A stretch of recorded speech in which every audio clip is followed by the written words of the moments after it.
ओम यतो यतः समीहसे ततो नो अभयं कुरु शन्नः कुरु प्रजाभ्यो अभयं नः पशुभ्यः। मेरे समस्त बहन भाइयों को डॉक्टर सुकुमार शास्त्री का प्यार भरा नमस्कार। बंधुओं, हमारे धर्मशास्त्र में जब राष्ट्र धर्म का विषय आता है तो उसमें एक बात आती है, अस्माकं वीरा उत्तरे भवन्तु, हमारे राष्ट्र के नायक श्रेष्ठ हों। वर्तमान काल में जो राष्ट्र नायक हैं वो अच्छे हैं। नरेंद्र मोदी हो, योगी आदित्यनाथ हो, जयशंकर हो और दूसरे लोग भी, ये अच्छे हैं, इसमें कोई दो राय नहीं है।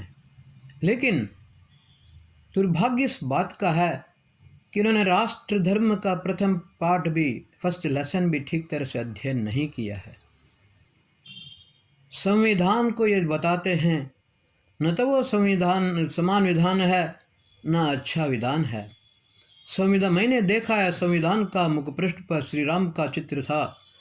वो इसलिए कि 9 लाख वर्ष से पूर्व श्री राम ने कहा था, जननी जन्मभूमिश्च स्वर्गादपि गरीयसी।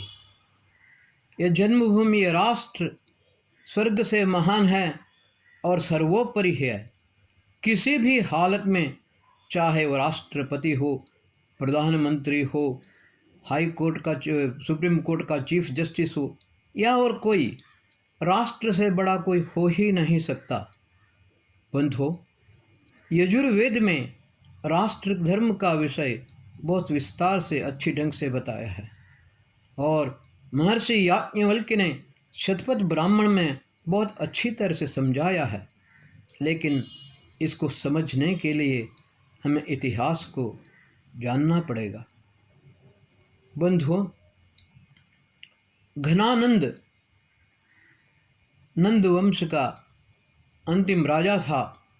वो बहुत अत्याचारी था, आतताई था और लोग त्राही त्राही कर रहे थे।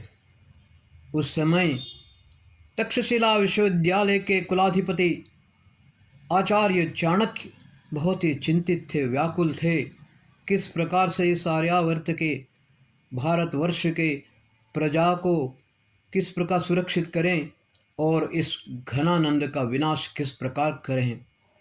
इसी चिंता में वो हमेशा घूमते रहते थे, कोई तो रास्ता निकले। एक बार ऐसा हुआ, आचार्य चाणक्य घूम रहे थे। उस समय कुछ युवक खेल रहे थे। वो खेल कोई सामान्य खेल नहीं था, कुछ विशेष ढंग का एक गंभीर खेल था। उस खेल में चंद्रगुप्त मौर्य न्यायाधीश के स्थान में था, उसके साथ सिंहरण भी था और दूसरे बच्चे भी थे। जब खेल में ऐसा था कि कोई समस्या जो संबंधित राष्ट्र से या देश से संबंधित हो, तो उस समय जो गृह रक्षक, जिसको आज हम पुलिस डिपार्टमेंट कहते हैं, अपराधियों को पकड़ करके ले आते हैं। और उस समय चंद्रगुप्त ने जो न्याय व्यवस्था की, उसको देख करके आचार्य चाणक्य बहुत प्रभावित हुए। चंद्रगुप्त देखने में सुडौल भी था, पराक्रमी भी था। उसके अंदर एक अत्यंत तेज और ओज था। उसने चंद्रगुप्त को बुलाया, बोला, बेटा तुम्हारा पिता कौन है? चंद्रगुप्त ने कहा, मेरा पिता कोई नहीं है, मेरी माँ है मुरा। आचार्य चाणक्य ने कहा, अपने माँ के पास लेके जाओ। चंद्रगुप्त मुरा के पास, अपनी माँ के पास आचार्य चाणक्य जी को लेके गया और आचार्य चाणक्य ने मुरा को देखते ही उसके चरण स्पर्श किए। मुरा एकदम घबरा गई। आचार्य चाणक्य ने कहा, कोई घबराने की आवश्यकता नहीं है माता, तुमने एक अनमोल रत्न को जन्म दिया है, इसे मेरे झोली में डाल दो, मैं इसको भारत का सम्राट बनाऊंगा। मुरा ने कहा, ये बात मेरे समझ से बाहर है। अगर आप यह चाहते हैं तो मैं राष्ट्र के लिए अपने बेटे को समर्पित करना अपना खुशनसीब समझती हूँ। तो उसने खुशी खुशी आचार्य चाणक्य को चंद्रगुप्त को सौंप दिया। उसके बाद उसका साथी, दूसरा साथी सिंहरण, उसको भी आचार्य चाणक्य ने साथ में लिया। बाद में आचार्य चाणक्य ने वहाँ से एक 10-12 युवकों को छांटा जिनमें कुछ योग्यताएं थीं। वो तक्षशिला लेके गए। तक्षशिला विश्वविद्यालय एक पूर्ण विश्वविद्यालय था। वो नालंदा विश्वविद्यालय से भी श्रेष्ठ था। बंधुओं, वहाँ पर राजनीति, अर्थनीति, युद्ध विद्या, उसके साथ शस्त्रास्त्र वगैरह कैसे बनाए जाते हैं, सब कुछ सिखाया जाता था। नालंदा में ये नहीं था, इसलिए नालंदा आसानी से नष्ट हो गया। बंधुओं, आचार्य चाणक्य ने उन 12 युवकों को पहले अच्छी तरह से युद्ध विद्या का और कौशल सिखाया, राजनीति अर्थनीति भी सिखाई। किस प्रकार से एक राष्ट्र को सुरक्षित और सुदृढ़ बनाया जा सकता है, वो सारी विद्याएं उन युवकों को आचार्य चाणक्य ने सिखाने का प्रबंध किया। उसके बाद घनानंद के पास आए। घनानंद से कहा, घनानंद, तुम राज्य पद छोड़ करके चले जाओ, तुम्हें इस पद पर रहने का कोई अधिकार नहीं है। तब घनानंद बोला, चाणक्य जी, आपके तक्षशिला विश्वविद्यालय में जो पैसा जाता है, जो अन्न जाता है, वो सब राजा के कोष से जाता है, और उसको लेकर के भी आप राजद्रोह कर रहे हैं।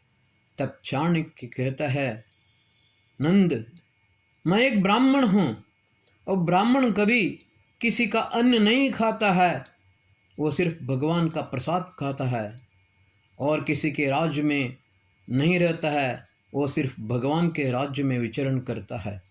तुम दुष्ट हो, आतताई हो, तुम्हें मैं दंडित करूँगा। उसके बाद चंद्रगुप्त मौर्य के नेतृत्व में एक सेना बनाई आचार्य चाणक्य ने, और नंद को अपना राज्य पद छोड़ना ही पड़ा। बंधुओं, आगे आप जानते हैं अलेक्जेंडर का भी युद्ध हुआ। उसका सेनाधिपति सेल्यूकस भी आया, और सेल्यूकस के साथ जो युद्ध हुआ तो चंद्रगुप्त मौर्य विजेता हुए और सेल्यूकस पराजित हुआ। युद्ध को रोकने के लिए आचार्य चाणक्य ने सेल्यूकस की बेटी कार्नेलिया को चंद्रगुप्त के साथ विवाह कराया, ताकि ये युद्ध आगे न बढ़ सके। और जिन लोगों को, जिन युवकों को आचार्य चाणक्य ने देश की रक्षा के लिए चुना था, उनको सब अलग अलग राज्य में राजा बनाया, ताकि राष्ट्र सुरक्षित रहे और बाहर से कोई भी आक्रमण न हो। राष्ट्र धर्म का प्रथम अध्याय, प्रथम लेसन, फर्स्ट लेसन जो बोलते हैं, वही से आरंभ होता है। यजुर्वेद कहता है, सबसे पहले राष्ट्र को संगठित करने के लिए, राष्ट्र के जो विनाशकारी शक्तियां हैं, राष्ट्र के जो अस्मिता को नष्ट करने वाले हैं, राष्ट्र के संस्कृति सभ्यता संस्कार को नष्ट करने वाले हैं, राष्ट्र के ज्ञान विज्ञान को, इतिहास को नष्ट करने वाले हैं, उनको पहले नष्ट करना होगा, तभी राष्ट्र सुरक्षित हो सकता है। लेकिन दुर्भाग्य इस बात का है, आज पार्लियामेंट में एक इंटरनेशनल टेररिस्ट जो राहुल खान, अपने आप को राहुल गांधी बोलता है, वो विरोध पक्ष का नायक बन के बैठ गया है। कितना अजीब लगता है ये।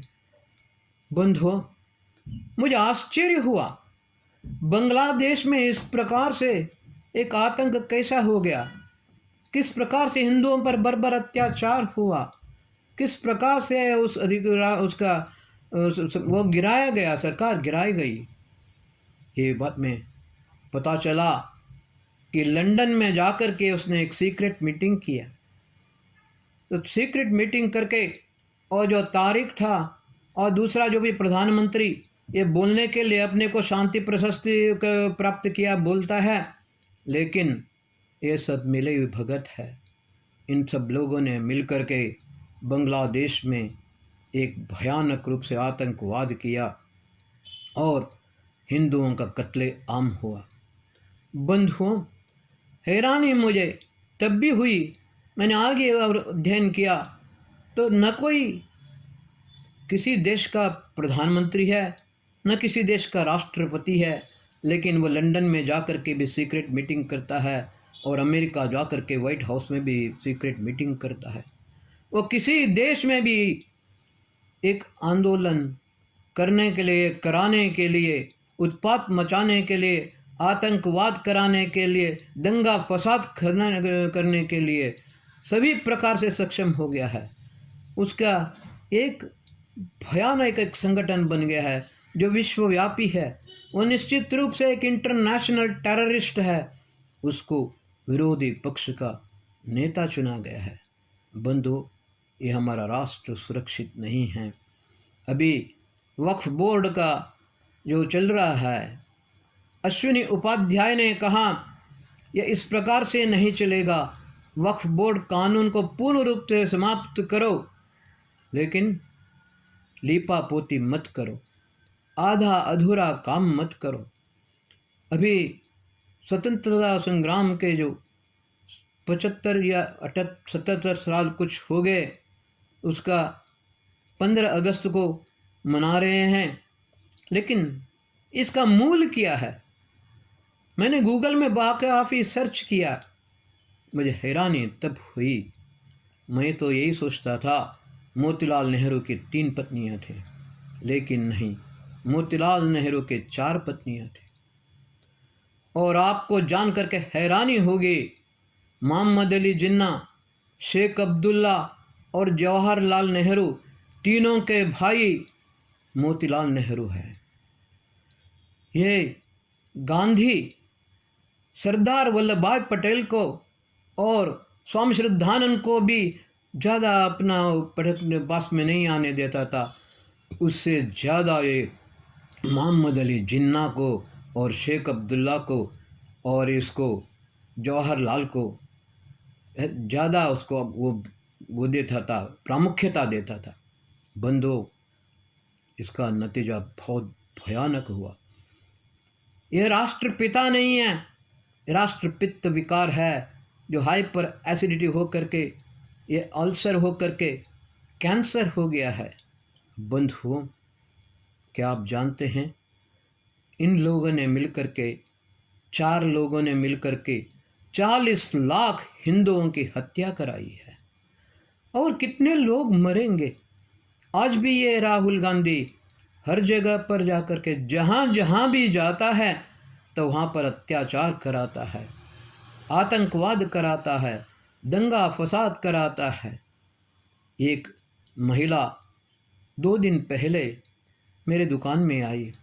वह जब भी अमेरिका जाती है उससे पहले डायबिटीज़ के दवाइयाँ और कुछ लिक्विड जगरी वगैरह लेके जाती है।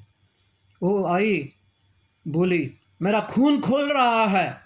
मैंने कहा अम्मा क्या बात हुई? वो वैसे तो मूलतः तमिलनाडु की है, वो तमिलनाडु से वयनाड चली गई। उसने कहा क्या कभी किसी मीडिया वाले ने बताया, क्या किसी अखबार वाले ने बताया? लेकिन मैंने अपने आँखों से देखा, वयनाड में 2.5 टन गौ का मांस था। 2500 किलो गाय का मांस वयनाड में था। किसी ने नहीं बताया कितनी हत्याएं, गौ हत्याएं वहाँ पर होती हैं। और राहुल गांधी वहाँ का एमपी है, बना दिया, 2 बार एमपी बना दिया उसको, क्योंकि वो पूरा का पूरा ये चंगेज खान के नाजायद औलाद जहांगीर फिरोज खान का पोता है। बंधुओं, ये पूरा का पूरा ये परिवार, गांधी नेहरू परिवार, ये पहले गयासुद्दीन गाजी वो औरंगजेब का वंशज, और जो फिरोज खान ये चंगेज खान का वंशज, और सोनिया गांधी, एंटोनियो मैनो वो उसको जो तो इटली से बाहर निकाला था, क्योंकि वो भी फैसिस्ट था, वो भी एक आतंकवादी था। बंधु, ये पूरा का पूरा यह आतंकवाद आज इस प्रकार से फैला हुआ है। हम उनको, ये लोग कितने साल से मतदान कर कर के इस देश को नाश करने के लिए ले जा कर के नेता बना कर के पार्लियामेंट में भेज देते हैं, और इनके कार्यकर्ता जितने भी हैं सबके सब दंगा फसाद कराने में लगे रहते हैं। मैंने पिछले एपिसोड में भी कुछ बातें बताई हैं। हमें सतर्क रहना होगा, हमें सचेत होना होगा। सबसे पहले हमें एकजुट होना होगा। संगच्छध्वं संवदध्वं समो मनांसि जानताम देवाभागं यथा पूर्वे संजानानाम उपासते समानो मंत्रः समिति समानि समानं मनः स चित्तमेषां समानं मंत्राभिमंत्रेव समानेन वो हविषा जुहोमि। बंधुओं, हमें एक रहेंगे, एकत्व होंगे, सब मिलकर के प्यार से प्रेम से रहेंगे, तभी ये राष्ट्र बच सकेगा। मैं राष्ट्र की बात तुम्हें बोल रहा हूँ, पहले अपने परिवार को ही बचा लो मेरे भाई। तुम अपने परिवार को बचाने में समर्थ हो सकोगे क्या? इस बात को तुम्हें सोचना पड़ेगा। आने वाले के दिन बहुत मुश्किल हो सकते हैं यदि हम संगठित न हों। हम इस भरोसे पर न बैठें। एक बार योगी आदित्यनाथ ने कहा था, ये मत सोचो कि नरेंद्र मोदी का क्या होगा, ये मत सोचो कि योगी आदित्यनाथ का क्या होगा, ये सोचो कि योगी आदित्यनाथ और नरेंद्र मोदी का कुछ हुआ तो तुम्हारा क्या होगा, और इस देश का क्या होगा, हिंदू धर्म का क्या होगा।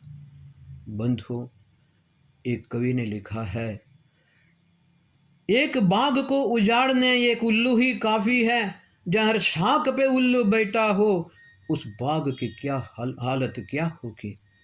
बंधु, हमें इस बात को अच्छी तरह से समझना है। मैं वैसे तो कन्नड़ में चातुर्मास के विषय के लिए एपिसोड बनाने जा रहा था, लेकिन वर्तमान काल में जो घटनाएं घटित हो रही हैं और भविष्य में क्या घट सकती हैं, इनको विचार करके मैं थोड़ा सा चिंतित हो गया हूँ। 73 साल की उम्र हो गई है।